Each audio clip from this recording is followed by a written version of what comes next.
মানে এখানে বলার ভাষা নাই যে কেমন লাগতেছে। অনেক খুশি লাগতেছে যে আমি দেশের মাটিতে এত বড় একটা ইয়া পাইছি, অ্যাচিভমেন্ট পাইছি। ঠিক আছে, আর আমরা দেশে একটা পদক দিতে পারছি, এর চাইতে বড় খুশি আর কোথাও না। শুকর আলহামদুলিল্লাহ। নেক্সট টার্গেট আরও ভালো কিছু করার জন্য এবার আমরা ইনশাল্লাহ চ্যাম্পিয়ন ফাইট দেওয়ার চেষ্টা করব। কেমন দেখতে আসলে পাচ্ছেন? পার্থক্যটা হচ্ছে টেকনিকের। ঠিক আছে, টেকনিক, ফিজিক্যাল ফিটনেস, ওরা যে স্মুথলি কাজগুলো করে, আমাদের ভিতরে এগুলো একটু ঘাটতি আছে, টেকনিকের ঘাটতি আছে, তারপরে হচ্ছে আপনার ফিজিক্যাল ফিটনেসের ঘাটতি আছে। এগুলো যদি আমরা ঠিক করতে পারি ইনশাল্লাহ আমরাও বিট দেবো ইন্ডিয়ারে। এটা কাটানো সম্ভব আমরা যেভাবে কন্টিনিউস প্র্যাকটিস করতেছি।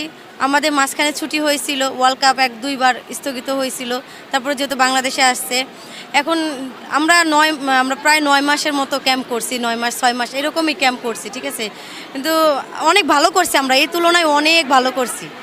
ইরানে গেম করে আসছি, ইরানেও ভালো করছি। নেপালে আমরা টেস্ট ম্যাচ খেলতে গেছিলাম, এই ওয়ার্ল্ড কাপের সৌজন্যে আমরা টেস্ট ম্যাচ খেলতে গেছিলাম, ওখানেও ভালো করছি। এর জন্য আমরা একটা ভালো ফাইট দিতে পারছি চাইনিজ টাইপের সঙ্গে।